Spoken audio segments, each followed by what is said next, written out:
രാജ്യത്ത് മുൻപൊരിക്കലുമില്ലാത്ത വിധം രൂക്ഷമായ തൊഴിലില്ലായ്മയും താങ്ങാനാവാത്ത വിലക്കയറ്റവും മൂലം ജനങ്ങൾ വലിയ ദുരിതത്തിലാണെന്ന് കെ.സി. വേണുഗോപാൽ. പ്രതിസന്ധികൾക്ക് പരിഹാരം കാണുന്നതിന് പകരം വ്യവസായങ്ങളെയും തൊഴിലവസരങ്ങളെയും തകർക്കുന്ന നിലപാടാണ് കേന്ദ്ര സർക്കാർ സ്വീകരിക്കുന്നതെന്നും കെ.സി. വേണുഗോപാൽ ആരോപിച്ചു. രാജ്യത്തെ ജനങ്ങൾ നേരിടുന്ന ഏറ്റവും വലിയ പ്രതിസന്ധികളായ വിലക്കയറ്റത്തിനും തൊഴിലില്ലായ്മയ്ക്കുമെതിരെ കേന്ദ്ര സർക്കാരിനെ രൂക്ഷമായി വിമർശിച്ചാണ് ഗുരുവായൂരിൽ കെ.സി. വേണുഗോപാൽ മാധ്യമങ്ങളെ കണ്ടത്. സാധാരണക്കാരുടെ ജീവിതമാർഗം തടസ്സപ്പെടുന്ന രീതിയിലാണ് രാജ്യം മുന്നോട്ട് പോകുന്നതെന്ന് മാധ്യമങ്ങൾക്ക് മുന്നിൽ അദ്ദേഹം വ്യക്തമാക്കി. സൂക്ഷ്മ ചെറുകിട വ്യവസായ മേഖലകളെ തകർക്കുന്ന നയങ്ങളാണ് കേന്ദ്രം തുടരുന്നത്. ഇത് വലിയ തോതിൽ തൊഴിലവസരങ്ങൾ ഇല്ലാതാക്കാൻ കാരണമായി. അഗ്നിവീർ പോലുള്ള താൽക്കാലിക പദ്ധതികൾ വഴി രാജ്യത്തെ യുവാക്കളുടെ ഭാവി കൂടുതൽ അനിശ്ചിതത്വത്തിലാക്കുകയാണ് ഭരണകൂടം ചെയ്തത്. തങ്ങളുടെ അവകാശങ്ങൾക്കായി ശബ്ദമുയർത്തുന്ന യുവജനങ്ങളെ പ്രതി ചേർത്ത് ഫാസിസ്റ്റ് രീതിയിലൂടെ അടിച്ചമർത്താനാണ് ഈ ഭരണകൂടം നിരന്തരം ശ്രമിക്കുന്നതെന്നും കെ.സി. ആരോപിച്ചു.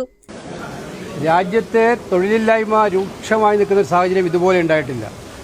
വിലക്കയറ്റം ഓരോ ദിവസം കഴിയുന്നതും താങ്ങാവുന്ന അപ്പുറത്തേക്കാണ് പോകുന്നത്.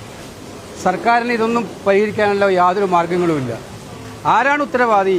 ഈ ചെറുപ്പക്കാരെ ഇത്തരം അരക്ഷിതാവസ്ഥയിലേക്ക് തള്ളിവിട്ടതിന് ഉത്തരവാദി ആരാണ്? ആ ചർച്ചയല്ലേ രാജ്യത്ത് നടക്കേണ്ടത്, അതല്ലേ നടക്കേണ്ടതും. അപ്പോൾ അതിന് അവരെ കുറ്റവാളികളാക്കി മാറ്റുന്നതിൽ എന്ത് അർത്ഥമുള്ളത്? അത് ശുദ്ധമായിട്ടുള്ള സംബന്ധം.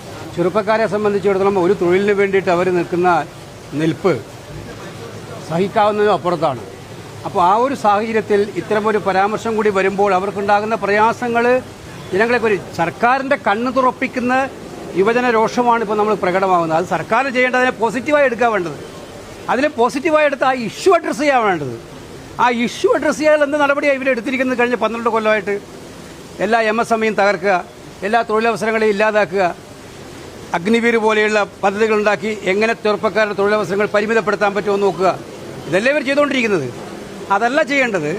ആ ഇഷ്യൂ അഡ്രസ്സ് ചെയ്യാണ് വേണ്ടത് ഒരു ഉത്തരവാദപ്പെട്ട ഗവൺമെൻറ്. അതായത് സപ്രസ് ചെയ്യാൻ വേണ്ടി നിയമവിരുദ്ധമായ മാർഗ്ഗങ്ങൾ ഉപയോഗിക്കുകയല്ല വേണ്ടത്.